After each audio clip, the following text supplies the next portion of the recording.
KSRTC 117 ബസ്സുകൾ ഉടൻ വാങ്ങാൻ പദ്ധതി. ഹ്രസ്വദൂര ഫാസ്റ്റ് പാസഞ്ചർ സർവീസിനായി 27, കുട്ടി ബസ് 10, സൂപ്പർ ഫാസ്റ്റ് 60, ദീർഘദൂര ഫാസ്റ്റ് പാസഞ്ചർ സർവീസിനായി 20 എന്നിങ്ങനെയാണ് വാങ്ങുന്നത്. വർഷങ്ങൾക്ക് ശേഷമാണ് വീണ്ടും ചെറിയ ബസ്സുകൾ നിരത്തിലിറക്കുന്നത്. കോഴിക്കോട് പാലക്കാട് റൂട്ടിലും AC പ്രീമിയം സൂപ്പർ ഫാസ്റ്റ് ഉടൻ സർവീസ് ആരംഭിക്കും. പുതിയതായി എത്തിയ ബസ്സുകൾ ഉപയോഗിച്ച് മാർച്ച് ആദ്യവാരം ട്രിപ്പുകളും നടത്തും. അത്യാധുനിക സൗകര്യമുള്ളതിനാൽ കുറഞ്ഞ മാസങ്ങൾക്കകം ഈ സർവീസുകൾ ജനമേറ്റെടുക്കും. നിലവിൽ തിരുവനന്തപുരം പാലക്കാട്, തിരുവനന്തപുരം എറണാകുളം റൂട്ടുകളിലാണ് 10 ബസ് സർവീസ് നടത്തുന്നത്. പുതിയതായി 3 ബസ് എത്തി. ഇതിൽ 2 എണ്ണം കോഴിക്കോട് പാലക്കാട് റൂട്ടിലും 1 തിരുവനന്തപുരം പാലക്കാട് റൂട്ടിലുമായിരിക്കും. ദേശീയപാത നിർമ്മാണം പൂർത്തിയായാൽ തിരുവനന്തപുരം കോഴിക്കോട് റൂട്ടിൽ 10 ബസ് ഓടിക്കും. കൂടുതൽ യാത്രക്കാരുള്ള റൂട്ടാണിത്. അതിനിടെ കേരള RTCയുടെ കൂടുതൽ AC ബസ്സുകളും എത്തുന്നു. 8 sleeper, 14 AC seater cum sleeper, 10 seater ബസ്സുകളാണ് പുതിയതായി വാങ്ങുന്നത്. മികച്ച വരുമാനം ലഭിക്കുന്ന ബംഗളൂരു സെക്ടറിൽ കേരള RTCയുടെ വോൾവോ, സ്കാനിയ ബസ്സുകൾ പലതും 10 വർഷത്തിലേറെ കാലപ്പഴക്കമുള്ളതാണ്.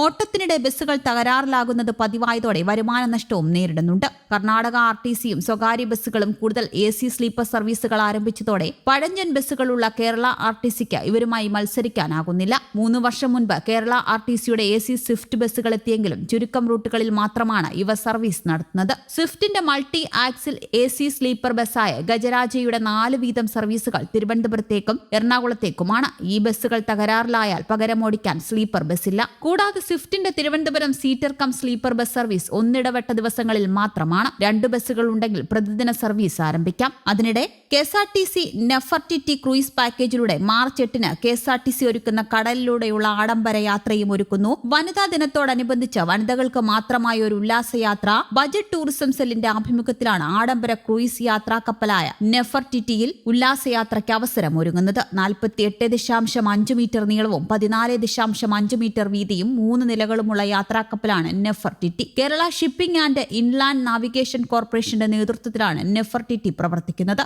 250 ലൈഫ് ജാക്കറ്റുകൾ, 400 പേർക്ക് കയറാവുന്ന ലൈഫ് റാഫ്റ്റുകൾ, 2 ലൈഫ് ബോട്ടുകൾ തുടങ്ങിയ നെഫർട്ടിറ്റിയിലുണ്ട്. നെഫർട്ടിറ്റി ചാർജ് 600 രൂപയാണ്. വനിതകൾക്ക് ഈ സ്പെഷ്യൽ ഡേയിൽ ഇളവ് അനുവദിക്കുന്നത് 5 മണിക്കൂറാണ് കടലിൽ ചിലവഴിക്കാൻ കഴിയുക. KSRTCയും KSINCയും സംയുക്തമായി നടത്തുന്ന ആഡംബര ക്രൂയിസ് കപ്പൽ യാത്ര സംഘടിപ്പിക്കുന്നത്. സംഗീതം, നൃത്തം കൂടാതെ special unlimited buffet dinner, music with upper deck, DJ party, കുട്ടികളുടെ കളിസ്ഥലം, theatre, visual effects, live music എന്നിവയെല്ലാം നെഫർട്ടിറ്റിയിൽ ഒരുക്കിയിട്ടുണ്ട്. അതിനിടെ 1-ാം തീയതി ശമ്പളം നൽകണമെന്നാവശ്യപ്പെട്ട് സമരം ചെയ്ത കോൺഗ്രസ് അനുകൂല തൊഴിലാളി സംഘടനയിലെ അംഗങ്ങൾക്കെതിരെ പ്രതികാര നടപടിയുമായി KSRTC. സമരം ചെയ്തവർക്ക് ഫെബ്രുവരി മാസത്തെ ശമ്പളം വൈകിപ്പിക്കാനാണ് നിർദ്ദേശം. സമരം ചെയ്ത ജീവനക്കാരുടെ ശമ്പള ബിൽ പ്രത്യേകം തയ്യാറാക്കാനാണ് ഉത്തരവ്. സമരം ചെയ്ത ദിവസത്തെ ഡയസ്നോണിന് പുറമെയാണ് 1 മാസത്തെ ശമ്പളം ഒന്നാകെ വൈകിപ്പിക്കുന്നത്. പണിമുടക്കിയവരുടെ ശമ്പള ബിൽ പ്രത്യേകം തയ്യാറാക്കാനാണ് ചീഫ് അക്കൌണ്ട് ഓഫീസറുടെ നിർദ്ദേശം. സ്പാർക്ക് സെല്ലിന്റെ അനുമതി ലഭിച്ച ശേഷമേ പണിമുടക്കിയവരുടെ ശമ്പളം അനുവദിക്കാവൂ എന്നും യൂണിറ്റ് അധികാരികൾക്കും സോണൽ മേധാവികൾക്കും രേഖാമൂലം നിർദ്ദേശം നൽകിയിട്ടുണ്ട്.